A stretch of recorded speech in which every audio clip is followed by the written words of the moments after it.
नमस्कार दोस्तों, कैसे हैं आप लोग। उम्मीद करते हैं आप लोग स्वस्थ होंगे, मस्त होंगे और व्यस्त होंगे।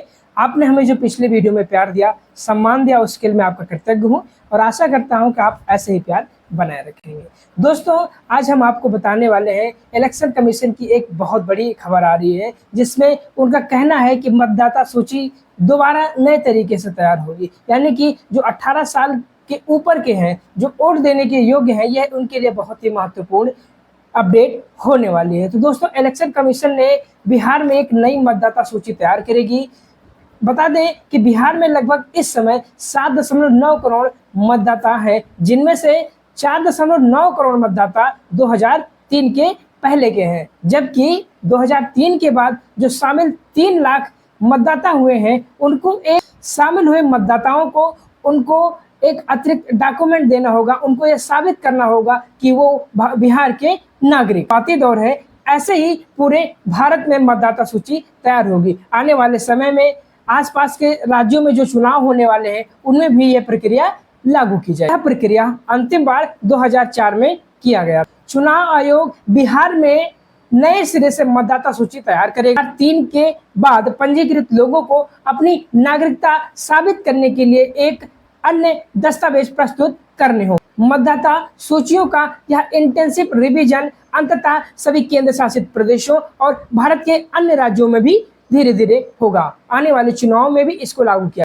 तो दोस्तों, आइए हम जानते हैं कि इसका संवैधानिक और वैधानिक आधार क्या है, यानी कि संविधान के किस अनुच्छेद के अनुसार इसको चेंज किया जा रहा है या यह नियम लागू किया जा रहा है। तो आइए हम जानते हैं। संविधान के अनुच्छेद 324(1) में निर्वाचन आयोग को संसद और राज्य विधानसभा चुनाव के लिए मतदाता सूची तैयार करने और उनके संचालन, अधीक्षण, निर्देशन और नियंत्रण की शक्ति प्रदान करता है। संविधान के अनुच्छेद 326 में कहा गया है कि सभी पात्र नागरिकों को मतदाता सूची में शामिल किया जाना चाहिए और अपात्र या भारतीय नागरिक नहीं होने पर उन्हें मतदाता सूची का हिस्सा नहीं माना जाए। तो दोस्तों, आइए हम जानते हैं कि इसका वैधानिक आधार भी क्या है। तो दोस्तों, जनप्रतिनिधित्व अधिनियम की धारा 21(3) के तहत आयोग किसी भी समय किसी भी निर्वाचन क्षेत्र के किसी भाग के लिए मतदाता सूची के लिए विशेष पूर्व निरीक्षण का निर्देश उसी तरीके से दे सकता है जैसा वह चाहे। तो दोस्तों, आइए हम जानते हैं कि इंटेंसिव रिवीजन है क्या, यानी कि गहन पुनरीक्षण है क्या।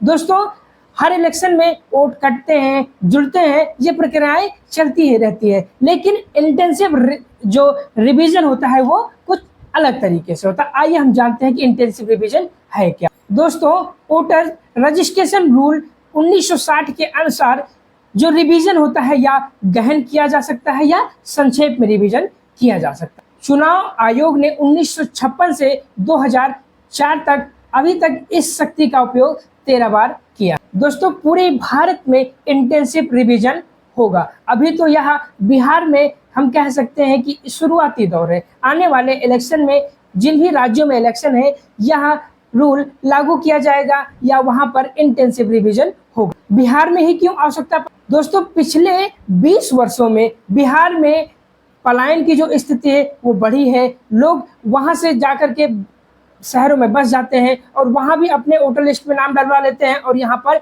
अपना वोट नहीं कटाते हैं। तो इससे वोटर लिस्ट में वोटों की तो संख्या बढ़ी है, लेकिन जो वोट पड़ते हैं उनमें काफी गिरावट देखी गई है। यानी कि जो शहर में है वहां पे भी वोट दे रहा है और यहाँ पर भी आके वोट दे रहा है, तो यह कहीं संवैधानिक रूप से यह गलत बात है। इसके अलावा युवाओं के वोट भी सम्मिलित किए जाने हैं और कुछ मौत की जो सूचनाएं होती हैं वो सटीक रूप से बताई नहीं जाती हैं, तो जिससे कि मतदाता सूची में उनका भी भार बढ़ता जाता है। तो दोस्तों, आइए हम जानते हैं कि इंटेंसिव रिवीजन की प्रक्रिया होगी, यानी कि कैसे नाम हटेगा, कैसे नाम शामिल होगा, कौन से फॉर्म भरने होंगे, बेला क्या रूल होने वाला है। आइए हम संक्षेप में जानते हैं। दोस्तों, जिन व्यक्तियों का या जिन नागरिकों का अभी मतदाता सूची में नाम है, यानी मौजूदा मतदाता सूची में जिनका भी नाम है, उनको एक गणना फॉर्म भरना आवश्यक हो। दोस्तों 1 जनवरी 2003 के बाद जो शामिल मतदाता होंगे उनको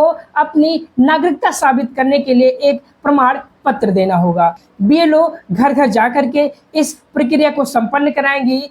लगभग 3 बार बीएलओ एक घर में जाएंगी, यानी कि फॉर्म देने जाएंगी, फॉर्म जमा कराएंगी और ECI नेट पर भी अपलोड कर सकते हैं। दोस्तों 1 जनवरी 2003 के पहले जो सम्मिलित मतदाता हैं उनको वहां का नागरिक माना जाएगा, यानी कि वो मतदाता सूची में एक वैधानिक रूप से रहे।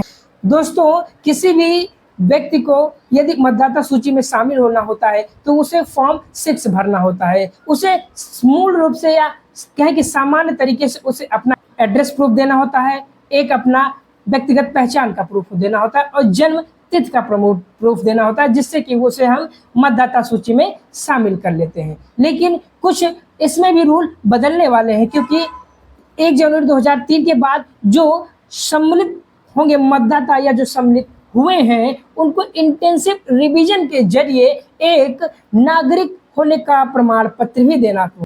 11 ऐसे आईडीज बताई गई हैं जिनको इनमें शामिल किया जाएगा, यानी कि उन 11 दस्तावेजों के आधार पर उनको इंटेंसिव रिवीजन में वैलिड पाया जाएगा, यानी कि बाध्य पाया जाएगा, यानी सही पाया जाएगा।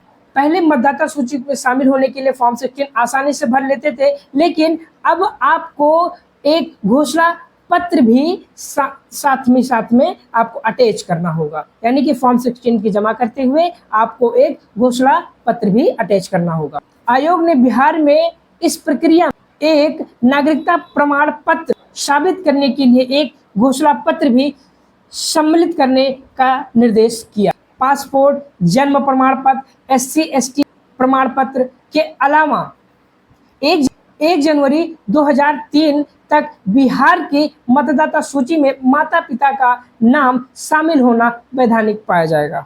गणना पत्र में 1 जुलाई 1987 से पहले जन्मे मतदाताओं को जन्म तिथि और जन्म स्थान का दस्तावेज प्रस्तुत करना होगा।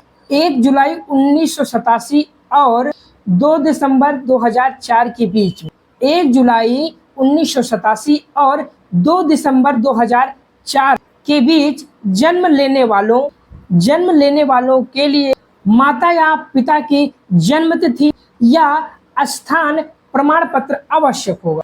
2 दिसंबर 2004 के बाद जन्म लेने वालों के लिए माता पिता दोनों की जन्म तिथि या स्थान प्रमाण पत्र आवश्यक होगा, यानी कि जिनका जन्म 2 दिसंबर 2004 के बाद हुआ है उनके लिए माता पिता के जन्म प्रमाण पत्र या स्थान प्रमाण पत्र आवश्यक होंगे। इन श्रेणियों को नागरिक अधिनियम 1955 के तहत तैयार किया जाएगा।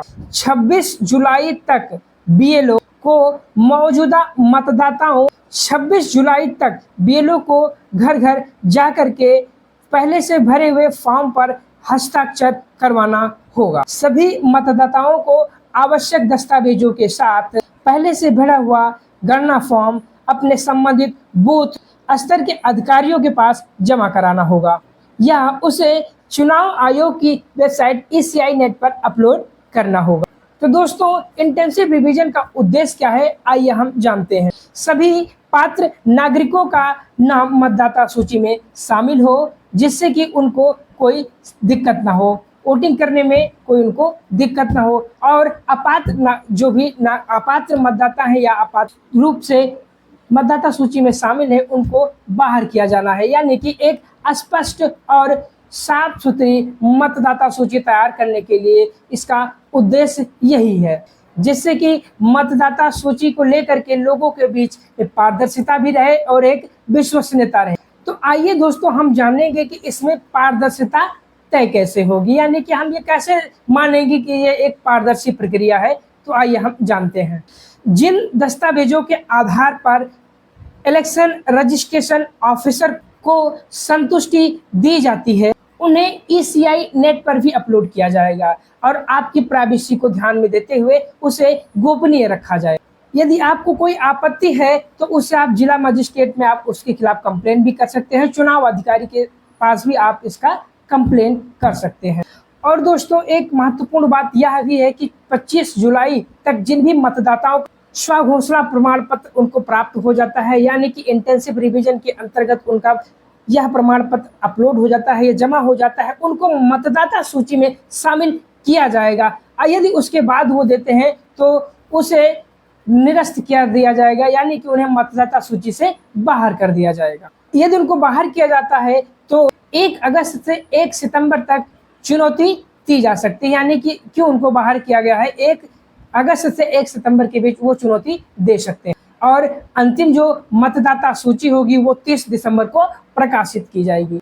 दोस्तों चुनाव आयोग का यह जो निर्णय है, क्या आपके नज़रिए से सही लगता है? क्या इनमें कुछ बदलाव किया जा सकता है?